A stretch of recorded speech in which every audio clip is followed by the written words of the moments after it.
স্টিলের থালায় মিতুলের সাজিয়ে দেওয়া মোটা চালের ভাত, পাট শাক ভাজা, লাউ ছেঁচকি আর বাটা মাছের ঝাল যেন অমৃত লাগলো। আমার কর্তা খেতে খেতে বললেন, বাটা মাছের কাঁটা গলায় বিঁধলে যেমন খচখচ করে, ঠিক তেমনি একটা খচখচানি এতদিন বুকে বিঁধেছিল। আজ এই শাক ভাত খেয়ে সেটা যেন নেমে গেল। সত্যি অদ্ভুত একটা আরাম হচ্ছে আজ। তাড়াতাড়ি করে চোখ মুছলাম আমি। ষষ্ঠীর দিনে যে চোখের জল ফেলতে নেই, অমঙ্গল হয়। এবার ফিরে আসি গল্পে। আসল গল্পটা শুরু হয়েছিল পরশুদিন। সকালবেলা বাজার থেকে ফিরে ঘরে ঢুকতে ঢুকতেই কর্তা বললেন, বুঝলে গিন্নি, বাজারে একেবারে আগুন লেগে গেছে। আমি দৌড়ে এসে বললাম, আগুন? সে কি গো, কিভাবে লাগলো? কারোর কিছু ক্ষতি হয়নি তো? উনি হো হো করে হেসে বললেন, একেই বলে মেয়ে লোকের বুদ্ধি। আরে না না, জিনিসপত্রের দামে আগুন লেগে গেছে। মাছ বাজারে ঢুকেই তো ছ্যাঁকা লেগে গেল গো। আজ আর বিশেষ কিছু নেইনি বুঝলে, এখন দুদিন নিরামিষ ভাত খাবো।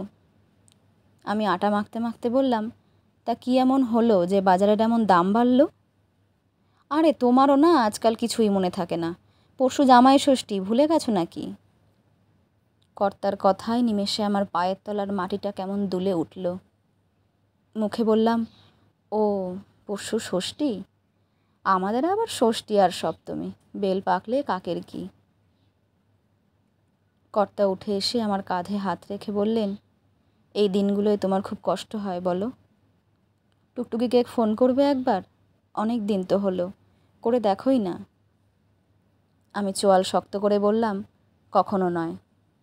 আর জামাই যদি আমার সঙ্গে এই ব্যবহারটা করতো, মনকে বুঝিয়ে নিতাম, সে পরের ছেলে। কিন্তু পেটের মেয়ে যখন বসত বাড়িটা ওদের হাতে তুলে দিইনি বলে সম্পর্কটাই নষ্ট করে দিল, সেই মেয়ের সঙ্গে কথা বলার কোনো ইচ্ছে আমার হয় না, বিশ্বাস করো। অর্থ আর সম্পত্তি দিয়ে ব্যাংক ব্যালেন্স ভারী করা গেলেও সম্পর্কের গিঁট কখনো মজবুত করা যায় না। ও মেয়ে আমার কাছে কবেই মরে গেছে।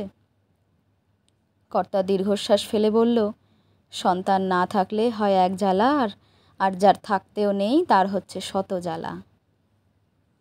এমন সময় হুড়মুড় করে মিতুল এসে পড়ল। মিতুল আমার বাড়িতে রান্না করে। কর্তা গিন্নি দুজনেই আমরা সরকারি চাকরি করতাম। একমাত্র মেয়ে টুকটুকিকে বড় আদরে মানুষ করেছিলাম। মেয়ে জামাই দুজনেই বড় কোম্পানিতে চাকরি করে, দিল্লিতে সেটেলড। মেয়ে জামাই দুজনেরই ইচ্ছা আমরা এই বসত বাড়িটা বিক্রি করে দিয়ে সমস্ত টাকা পয়সা ওদের গচ্ছিত করে পাকাপাকিভাবে ওদের কাছে চলে যাই। কিন্তু এখনও আমরা দুজনেই যথেষ্ট শক্ত সমর্থ আছি এবং দুজনের রক্ত জল করা পয়সায় তৈরি করা এই বাড়ি, এই স্মৃতি ছেড়ে আমরা কেউই যেতে চাইনি। এই নিয়ে মেয়ের সঙ্গে যত অশান্তি, এখন মুখ দেখাদেখি পর্যন্ত বন্ধ। মিতুল বড্ড ভালো মেয়ে, আমাদের দুই বুড়ো বুড়িকে সর্বক্ষণ আগলে আগলে রাখে। ওর সঙ্গে যদিও রান্নাবান্নার কাজের কথা হয়েছিল, তবুও বাগানে জল দেওয়া, গাছগুলো দেখাশোনা করা, শুকোতে দেওয়া কাপড় জামাগুলো তুলে আনা, ডাল বেটে বড়ি দিয়ে দেওয়া, হাতের কাছে ওষুধগুলো সময়ে দেওয়া, এগুলো নিজের মতো করে করে দেয়। এগুলো কিন্তু ওর কাজের মধ্যে পড়ে না, তবুও করে। ওই যে বললাম, ব্যাংক ব্যালেন্স দিয়ে সব সম্পর্কের হিসেব নিকেশ হয় না। ও এসেই ঝড়ের গতিতে বলল, আজ রুটির সঙ্গে কী করবো জেঠিমা? জেঠুক অনেক দিন ধরে গরম গরম আলু ভাজা রুটি খেতে চাইছিল, আজ করে দেব? আমি অন্যমনস্কভাবে বলে বললাম, পরশু তো জামাই ষষ্ঠী, কদিন ডুব দিবি আগে থেকে বল, আমি তবে সেই মতো তৈরি থাকব। মিতুল শুকনো হেসে বলল, আমাদের দিন আনা দিন খাওয়া ঘরের ষষ্ঠী আর সপ্তমী। সৎমা সেই কবে বিয়ে দিয়ে হাঁপ ছেড়ে বেঁচেছে। বিদায়ের সময় কড়া করে বলে দিয়েছে ও বাড়ির চৌকাঠ যেন আর না মাড়াই। ষষ্ঠী হলো মা মেয়ের ব্যাপার, মা মরা মেয়ের আবার ষষ্ঠী কিসের? আমার বুকটা ছ্যাঁত করে উঠল। জামাই ষষ্ঠীর সকাল থেকেই মনটা বড্ড আনচান করছে। যতই হোক, মেয়ে তো। ভোরবেলাতেই কর্তা বাজারে চলে গেছে। আমি ঠাকুর পুজো করতে করতে অঝরে কেঁদে চলেছি। বারবার বলছি, চোখের জল পড়লে সন্তানের ক্ষতি হয়।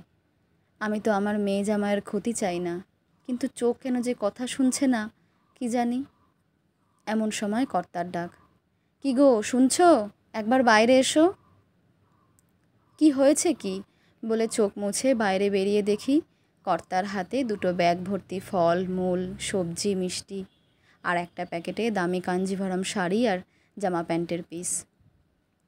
আমি হতভম্বের মতো বললাম, এসব কি? উনি রহস্যময় হাসি হেসে বললেন, দরকার আছে, তৈরি হয়ে নাও, বেরোবো। গাড়িতে যেতে যেতে জিজ্ঞাসা করলাম, আচ্ছা আমরা কোথায় যাচ্ছি বলো তো? টুকটুকিরা কি কলকাতায় এসেছে? আমি কিন্তু ওর মুখ দেখব নাই বলে দিলাম। কর্তা শুধু হাসলেন, কোনো উত্তর দিলেন না। গাড়ি থামলো একটা ছোট্ট ঝুপড়ির সামনে। কড়া নাড়তেই দরজা খুলে দিল মিতুল। শশব ব্যস্ত হয়ে বলল, এই তো এসে পড়েছ? জেঠিমাই প্রথম এলো। এসো, ভেতরে এসো। দেখলাম একটা ভালো শাড়ি পরেছে মিতুল, পাঞ্জাবি পরেছে ওর বড়। টালির চালের এক কামরা ঘরটা পরিপাটি করে গোছানো। মেঝেতে একটা আসন পাতা, ধান, দূর্বা, চন্দন রাখা। এতক্ষণে কর্তার পুরো পরিকল্পনাটা বুঝতে পারলাম।